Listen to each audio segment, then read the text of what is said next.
La longue lutte pour l'indépendance du Burundi.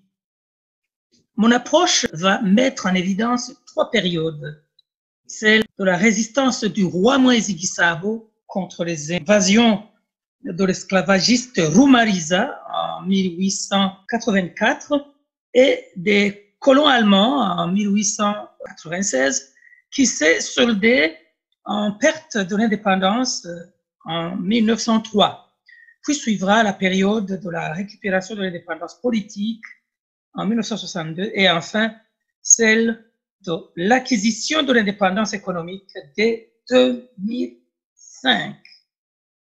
En 1884, l'esclavagiste arabe Mohamed Ben Khalfan alias Rumariza, en swahili l'exterminateur, tenta de réduire en esclavage les Burundais. Voilà Rumariza. Le roi Mwezi Gisabo opposa une résistance farouche aux troupes de Rumariza. Comme arme décisive et fatale, les troupes du roi Mwezi Gisabo lançaient des flèches empoisonnées sur les troupes de Rumariza au moment précis où ceux-ci rechargeaient leurs fusils qui n'avaient pas le mécanisme de répétition. Voilà une image des troupes de Mwezi Gisabo. Ici, il s'agit d'un régiment du roi Mwezi qui donc a combattu contre les Allemands et aussi contre Rumariza. Et Rumariza alors fut défait à Buzige aux environs de Bujumbura en 1886. Ainsi, le Burundi devint un des rares pays d'Afrique qui a réussi à repousser l'esclavagisme. Signalons au passage que Rumariza mena des actions violentes entre 1880 et 1890 visant à la conquête et l'exploitation dans l'Afrique centrale des territoires qu'il contrôlait pour exercer le commerce de l'ivoire et surtout l'esclavagisme. Selon l'historien Joseph Gahama, le roi Mwezi Gisabo est né en 1852 et est décédé en 1908. Il a hérité de son père Ntare Rugamba un royaume bien structuré en chefferie et en sous-chefferie selon Jean Keupens.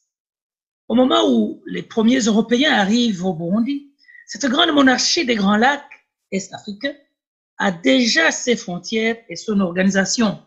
Selon Gahama, le Burundi était sans doute un des royaumes interlacustes les plus grands et les plus puissants, habités par une population dense, parlant la même langue, ayant la même culture et conscient d'appartenir à une même nation, dirigée par Lomé Mwami, le roi.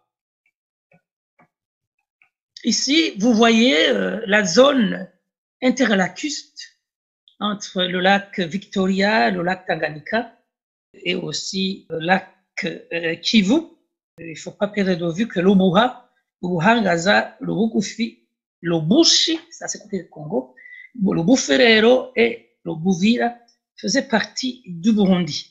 Une autre image interlacuste, donc vous voyez là le lac Victoria, le lac Kivu et le lac Tanganyika, c'est cette région-là dans laquelle se trouvait donc le Burundi ancien. En 1896, les Allemands envahirent le Burundi pour en faire une colonie conformément au dépeçage de l'Afrique au congrès de Berlin en 1885. D'autres pays comme la Tanzanie, le Rwanda, le Togo, c'est cette petite branche-là. Ici, c'est la Namibie. Il y a aussi le Cameroun. Tous ces pays-là étaient donc sous colonie allemande suite à cette décision de Berlin en 1885. Alors, le roi Mwezi IV Gisabo a héroïquement résisté contre cette colonisation allemande. La longue lutte nationaliste du roi Mwezi Gisabo s'est Abadasigana a duré 7 ans. Les fusils allemands contre les flèches empoisonnées des Abadasigana.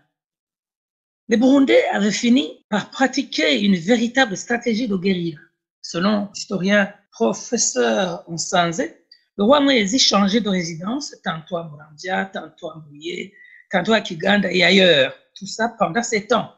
Notez qu'en cette période, l'Allemagne avait battu l'Autriche en quelques semaines seulement, alors que pour le Burundi, il a fallu 7 ans. Pour avoir le dessus sur le pouvoir de Moïse Gisabo, les Allemands ont dû recourir à une nouvelle arme allemande, le fusil mitrailleur. Des dizaines de milliers d'Abadasigana tombèrent sur le champ de bataille, surtout avant leur constat que les fusils des Allemands avaient le mécanisme de répétition sans aucune interruption qui leur aurait permis de riposter sur le champ. Donc, la tactique utilisée contre l'esclavagiste Rumariza ne pouvait pas fonctionner.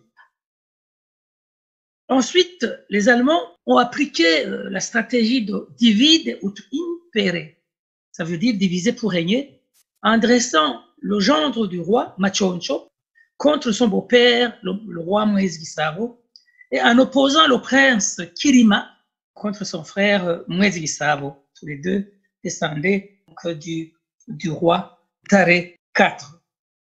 Ainsi, le roi Mwezi Gisabo perdit la guerre en 1903.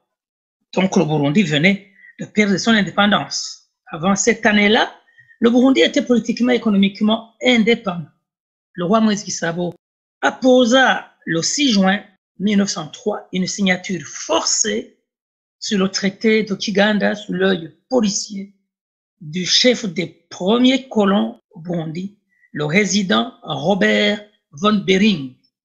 Les Burundi l'appelaient Bwana Birenge, ou alors Bwana Tarika Birenge, qui était donc le représentant de l'Allemagne.